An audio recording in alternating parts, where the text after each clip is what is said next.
Welcome to Behind the Grind, an entrepreneur think tank where we sit down with entrepreneurs and high-performing individuals to talk about their journey. My name is Jimmy O'Donovan. I'm sitting here with my co-host, Tucker Massey. What's up, everyone? Behind the Grind is sponsored by Long Hollow Creatives, a boutique co-working and co-op studio space located at 700 North Gillimard Street. Today on the podcast, we have Nathan Pooley. He is the founder of Upper Room Church, where they're helping people connect to God and their purpose. And they are located at Pensacola Beach, at the Pensacola Beach Marina. Nathan, how are you doing today? I'm doing great. Hey, good afternoon, bud. Thanks for joining us. Absolutely. So how about you give everyone a little background on yourself and the Upper Room Church? For sure, yeah. So I grew up a little north of Pensacola in Baghdad, Florida. And so Nice. I'm kind of local. Moved out to the beach around 10 years ago. And so my wife and I decided that once we moved out there, we really felt like we wanted to try to kind of start something that would help people, impact the community, and that's really how Upper Room was birthed. It started, it's only supposed to last 6 weeks, and at the end of 6 weeks, we just kept going. Here we are. So here we are, yeah.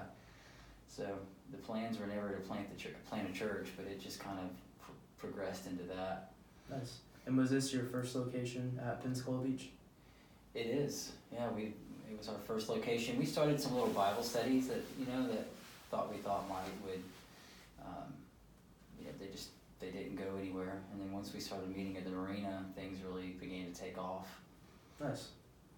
And us having a personal relationship, I know that that wasn't always what you thought you were going to be doing, and your childhood, teenage years that maybe quite different from kind of where we're at now. Yeah. Yeah. So yeah, kind of.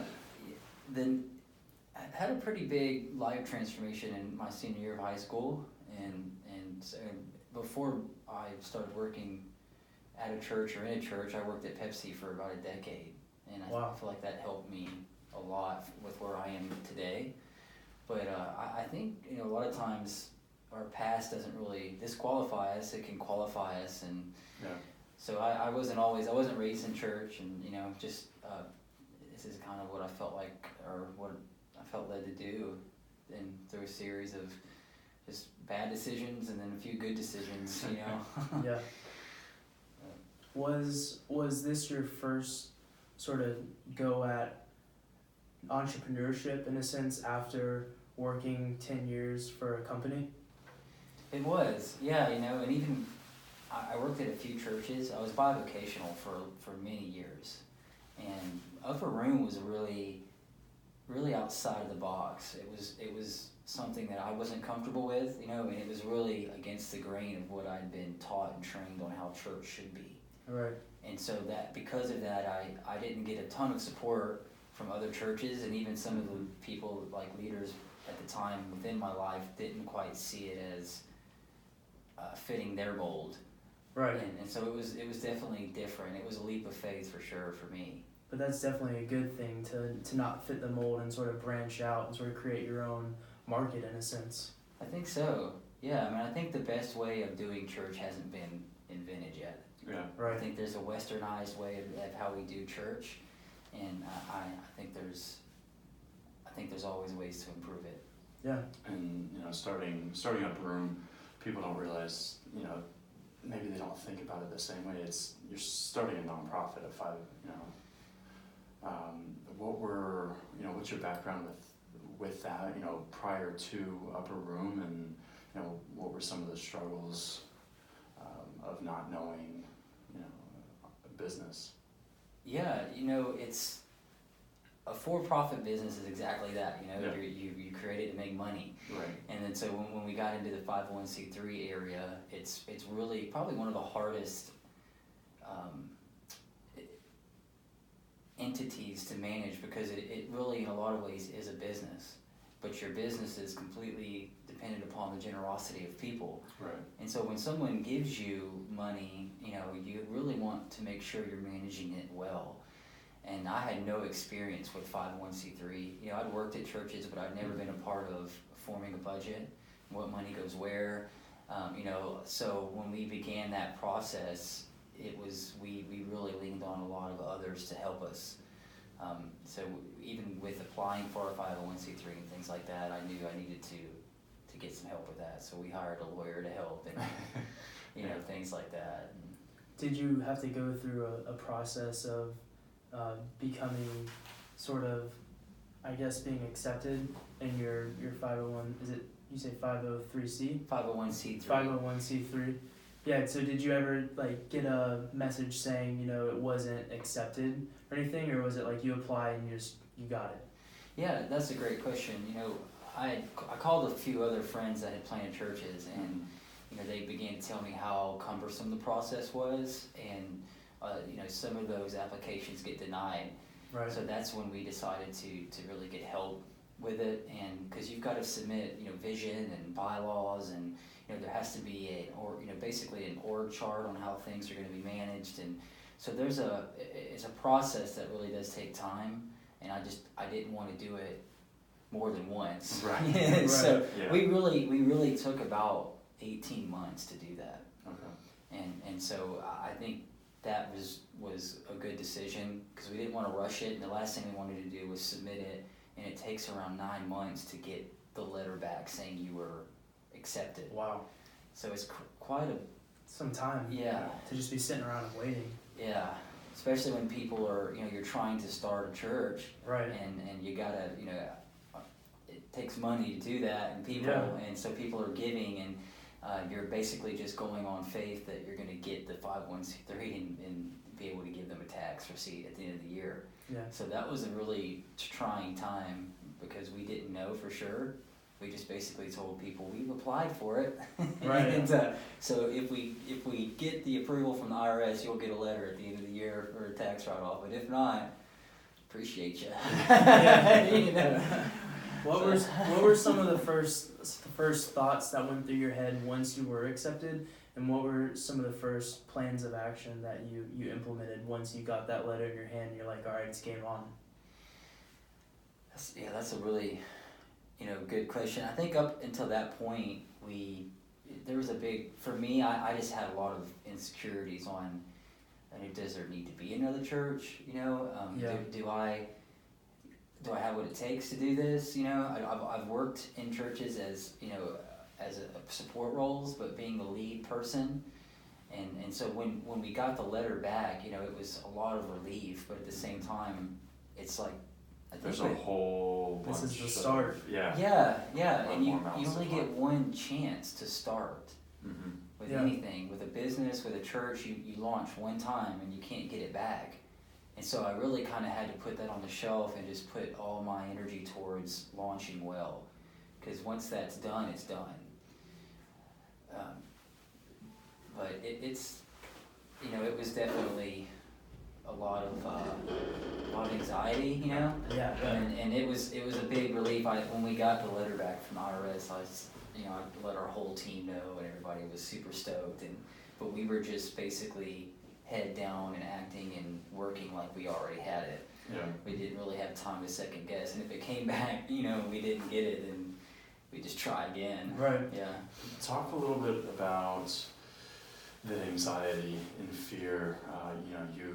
You mentioned a lot about there's more churches closing than opening, and you just mentioned is there a need for another church, kind of things like that, because obviously a for-profit business, it's straightforward.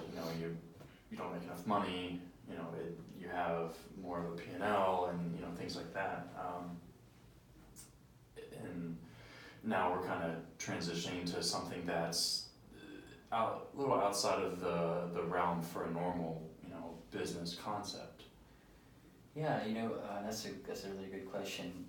We kind of live in the Bible Belt, and so there's so many churches. I don't even know the number in Pensacola, but it's a lot. It's got to be up there. Yeah, it's one of the most populated areas, churches per person per capita in the United States. Oh, wow.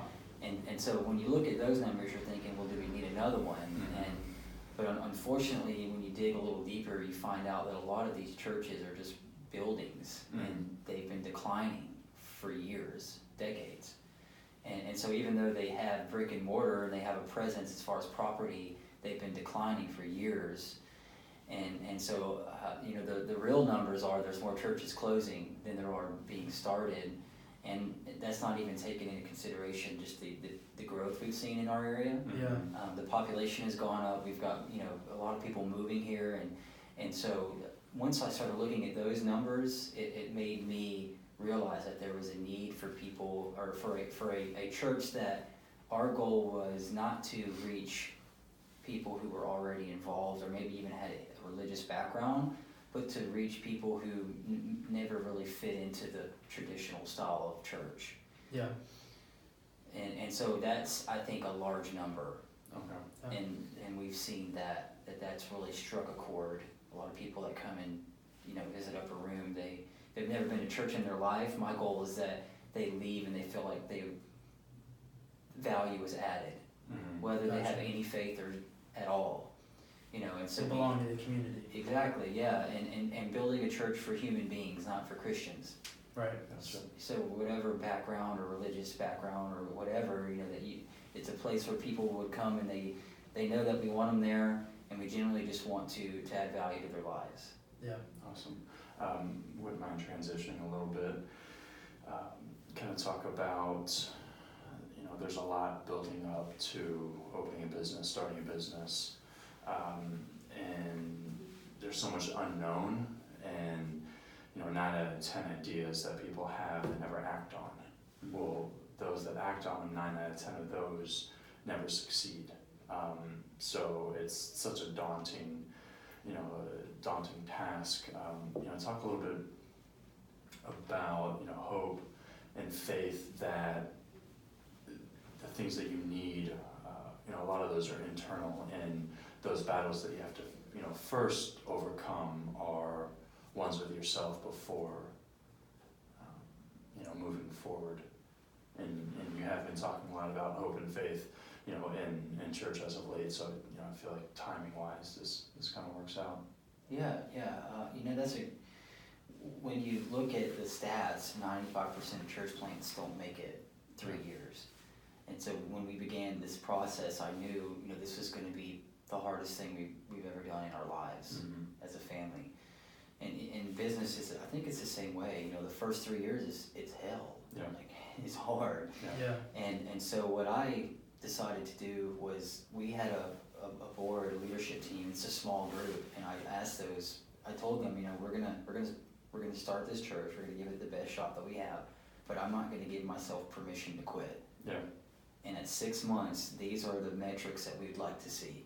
This is how many people we'd like to see coming. This is kind of where we need to be financially at a year and a half. And if we're not there, I need you to sit me down and basically just say, we tried. We gave it our best shot. And because I didn't want to give myself an out. Because I'd already struggled with it so much, and I tried to disqualify myself in every way I could. And so I knew when it was time to commit, I had to be all in. And I think people can sense that. Yeah. And just like any other business, in order to succeed, you have to get people through the door. So let's talk a little bit about your marketing strategy. I know right before we got started, I searched you guys, and you have those Google AdWords, and you have an ad at the top of Google. So tell the listener a little on how you got started with marketing. Yeah. I think the front door of the church is now it's the phone, it's your website, it's your online presence. Nobody's going to try, even a business, they're not going to just walk in your business and try it before they look at it online. Right. And so we really put a lot of effort and resources into marketing, because I thought it was extremely important, and we really wanted to dial in on a certain demographic, people group, and we didn't want to just market to other Christians. And so we tried to make it to where, the way that we went to market, so to speak, or would advertise would be that if anyone was out there searching, that they would see something that connected with them. And so we hired an agency here locally, it's HIP, and they helped us tremendously. Honestly, they were instrumental. But we couldn't have launched with the goal is to launch large, because usually within 6 months you lose half of your attendance. And so we had a goal that we wanted to launch with, and this is how many people we wanted to get in the door, and they were able to come alongside us and help us vision cast and kind of develop a marketing strategy. And I think it's vital. You know, I think a lot of churches that aren't growing is because they see that stuff as maybe secondary, but I believe it's, even with the business, it's very important. You know, it's primary in a lot of ways, because no one's going to come visit or walk through your door until they check you out online. Right. And if they can't find you, or you know, you don't have an online presence, then 9 times out of 10, especially a millennial, you're never going to see them walk through the door. Yeah, you need to be all in on Facebook and Instagram for sure. Absolutely, yeah. And so we really took a lot of time, and we had a lot of help. You know, I basically just looked at some of the other churches in the U.S. and the ones that I really liked that were doing it well, and we got help from them. And you can't really recreate the wheel. You know, there's people that are doing it really well in other areas of the country, so we took a lot of their strategy and made it work for us. And it was one of the most important things we did, and we allocated a lot of resources to it, you know. Yeah. Starting out, at what point did you realize that marketing and social media, like, you had to outsource the launch? Yeah, that's a great question. You know, up until that point, me and my wife had been doing all of it. Yeah. You know, so I have a little bit of a background in Photoshop and design, but when it comes to strategy and marketing, I knew that I needed to get some help. And one of the biggest things that pushed me over the edge was how many people were coming and were finding us online. You know, like, it really was the port of entry in so many ways. And as we began to put time and planning and even prayer into how we were going to strategize our marketing, we seen the fruit of it almost immediately. And then also where we are, in the summertime, is around 700,000 people a month that pass our building. And I don't know how to tap into that, but there's guys that I can pay that do, and girls that are really, you know, that's what they do. And so my goal is to be able to do what I do well, and then, you know, get help in areas where I know that I've gotten a little bit over my head. And that was one of those areas for sure.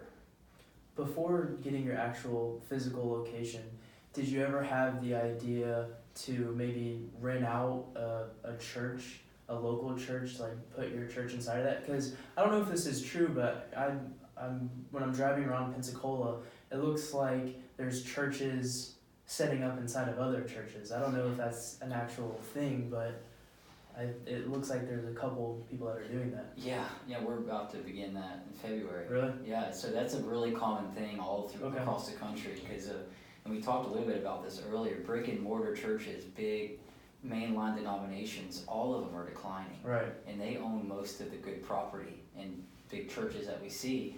And so one of the things they've begun doing to really offset some of the overhead is they've started renting their churches out to other churches. And it's not, they don't see it as a competition, because a lot of times they're very different. You know, if you have a mainline traditional church, and say a church like ours coming and setting up, the services are going to be completely different. You know, Those that attend are going to be... Yeah. Like, what we're doing and what they do will be on 2 different spectrums. Gotcha. And we'll really attract 2 different types of people. You know, someone, a more traditional service is going to attract a certain person. Demographic, yeah. Gotcha. And so that's happening a lot, you know, and I think it's great, honestly. Yeah. You know, I feel like it's a really, it's helping to move the ball down the field, and we're, you know, we've been in talks for 2 years with a church on the beach close to where we're meeting now, and so we finally have an agreement together. We'll be able to move one of our services into their building, and, you know, they agreed to move their service time up a little bit earlier so that we can come in after them, and I'm really excited about it, you know, because it's a good business idea for them. Yeah, and in mainline cities, big cities, it's happening all the time, because property, you know, even with downtown, property's getting harder and harder to find. Yeah. And so you're seeing churches that are sharing. I know a church in Pensacola right now, large church that has 3 churches meeting in it. Wow. Yeah, one on Saturday night, Sunday morning, and Sunday night. So it's happening quite a bit. So if we're looking at Upper Room, Nathan Pooley, CEO, founder, how has that transition been to, compared to Pepsi, where you could easily place blame on somebody else for something not working, going wrong? How has that been for you? Now everybody, it's so easy for them to point the finger at you. It's like, oh, well, Nathan had to have forgot something, or how's... Being number one. Yeah. Yeah, one of the things it's done is just given me a newfound respect for the person in the driver's seat. Mm-hmm. Before working as a support role, I was a part of those conversations about the lead guy. Mm-hmm. And so now Everyone hates the lead guy. Yeah, he doesn't know what he's doing. She doesn't know what she's doing. They're not smart enough, whatever. And until you get in that lead role, I've heard it compared to like Normandy Beach. You're the first guy out the door. Yeah. So every shot hits you. Right. Before it hits everybody behind you, you're getting every bullet. Yeah. And so you feel everything. And to an error, some people have different philosophies, but I think leadership, everything rises and falls on leadership. Right. And being in the driver's seat, if there's something your organization or church is doing or representing that you don't like, you've either created it or allowed it.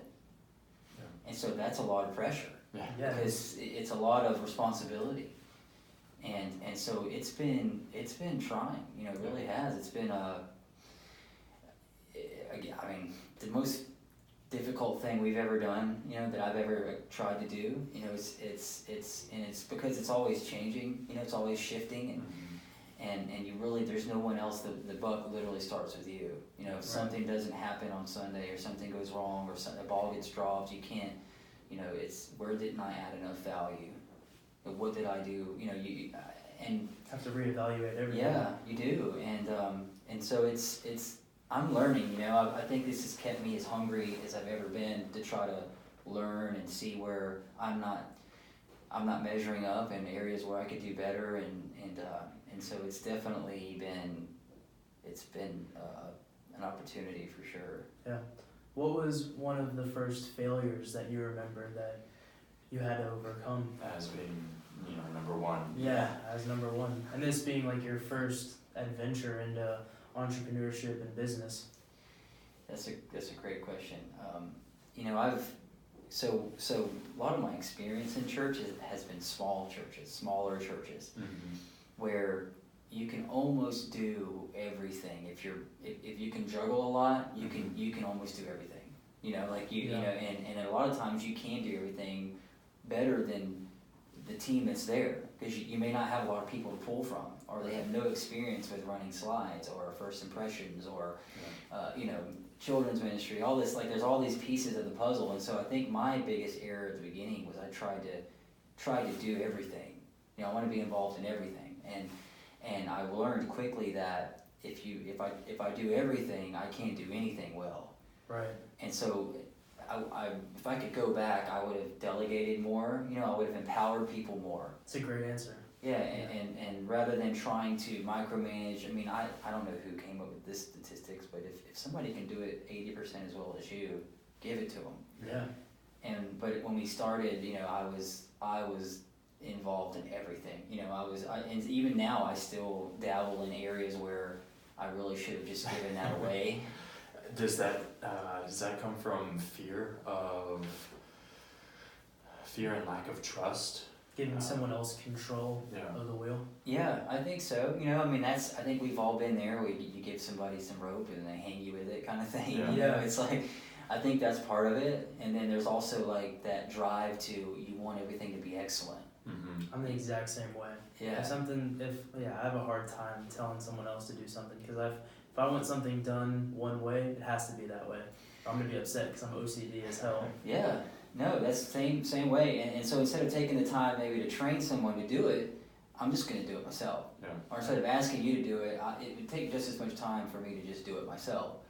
But and then with that mentality though, you're not helping people. Yeah, and you can't grow. Yeah, and you're just taking on more and more and more, and what you need to be doing is just probably lacking because you're trying to do so many things. How quickly did it take for you to realize, I have to do a better job of delegating, I can't continue to micromanage for for yourself, for quality of life, and then, for the business itself? About the year mark, I Yeah. sat down with our board and I had a real hard conversation with them Mm-hmm. because I was overwhelmed and I was ready to maybe find something else. Yeah. And so they asked me, well, what does your week look like? What's going on? And I said, well, my phone rings about 50 times a day because somebody calls the church. It rings on my cell phone, Wow. and I filled 80, 100 emails. I started going down the list, and they were like, yeah, that's probably exactly why you want to quit. you need help. You need to delegate some stuff, and that was the beginning of taking things off of my plate to be able to not. And then I'm learning that the stuff that I don't like to do, somebody else loves to do it. Exactly. Yeah. And part of what was keeping me from asking for help was, I hate sitting down and fielding, going through 80 emails and having to reply. Well, somebody else, that's like their freaking gift in life. Yeah. They love it. And I'm finding now that the more I try to hold on to, I'm actually withholding from someone because it's their gift or their skill set, and I'm trying to do it when they would love to have that. And I know that I'm not good at it. I'm just doing it because it's got to get done. Right. So yeah, that was a real eye-opening conversation. Yeah. A year in. Yeah. Wow. Well, it went by so fast. Yeah. And I think we were running on a lot of just kind of a high in a lot of ways. Yeah. Because people started showing up, and then we went to 2 services, and then we could have gone to 3 probably, and it was like all these. It was just the success hid the fatigue and the anxiety and the just kind of, it was wearing on me. Yeah. But on the outside, everybody was like, man, things are going good. Yeah. But then for me, I was just slowly getting drained and more tired and more and more really discouraged. Yeah. How did that affect the personal life? You have a little monster man. Yeah. You talk about a lot. The Yeah. wife. But it wasn't good. Yeah. I wasn't home. Yeah. So. And of course, coming from general population of this is a pastor, head of a church. His life has to be perfect. Yeah. He's always laugh and joke and looks like he enjoys life, but behind closed doors. Yeah, it was starting to take a toll. Yeah. Yeah. For most entrepreneurs. Mm-hmm. Yeah. You get so set on success and you want to do well for your family. Right. But then at what point is it actually hurting them? Yeah. Because you're not there, or you can't shut it off. Yeah. You come home and the phone's still on your leg, and I got to take this call. It's an emergency. Right. And so I had to learn. I think the first thing was I had to learn to say no, and I had to set some really hard boundaries, because I just was letting it really kind of take over my life in a lot of ways. And one of the greatest pieces of advice that Pastor gave me was, don't let the work you're doing for God destroy the work of God in you. And I think that's what began to happen, and so I had to slow down. I took 2 weeks off, and I'd never done that before in my life.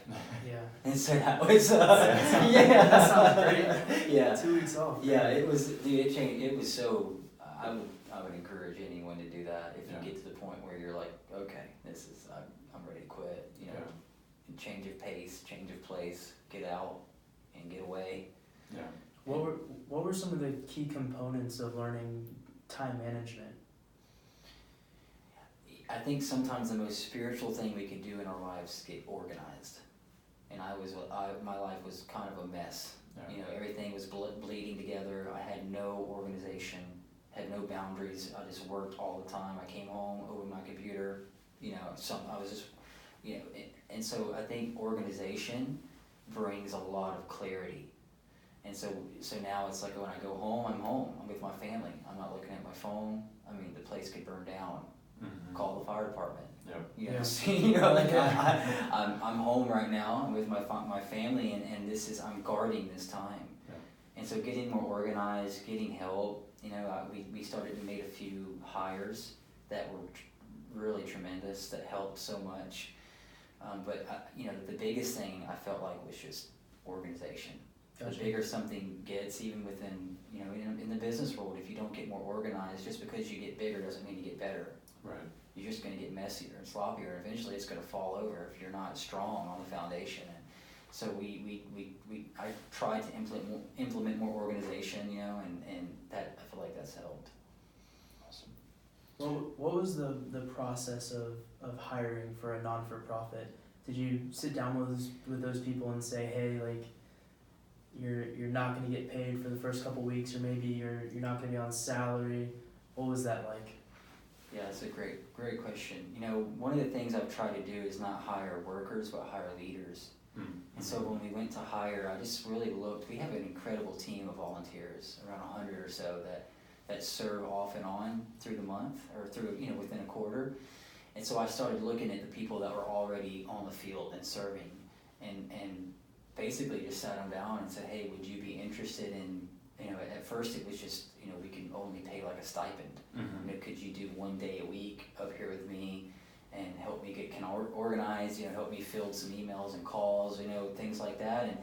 And so I tried to look for people that were already on the field rather than going outside of the organization, and we that has worked up until this point.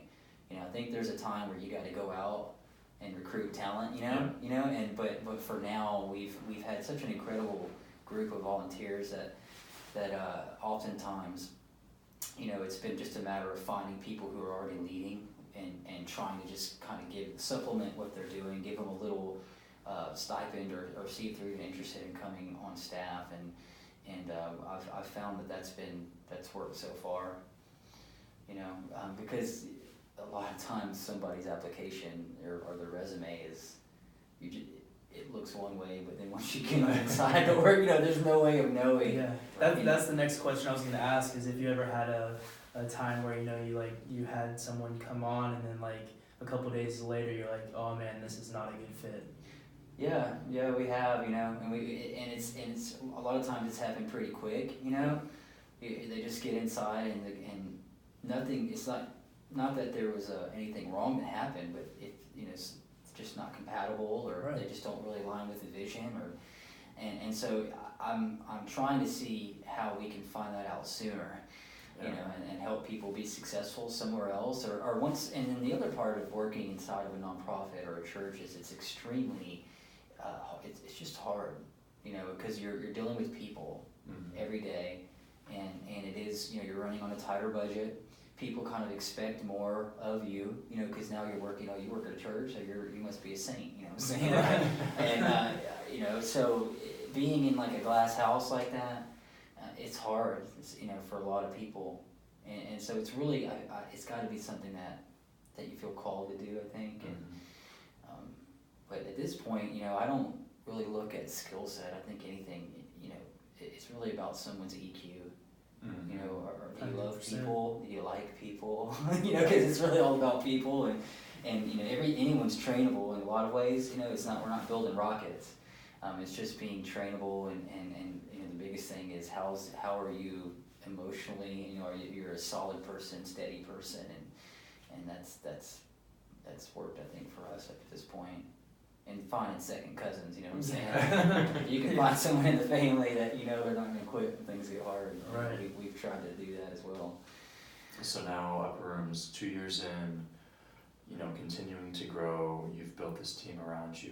Where do you envision, the next 2 or 3 years, just for Upper Room, not you personally, but the church? Yeah. We're making this move in February to a larger facility, and so we've really needed that for months, and we've outgrown our space, and this new facility will give us more room for children environments, and have, be able to be more suitable for families. But I could see, over the next several years, we're noticing a trend, within the denomination that I'm a part of. There's churches that are just really struggling, and they have a building, but they don't have people.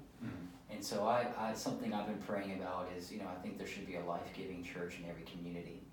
And so we're looking at other areas, and in the county, but also in other parts of the Panhandle.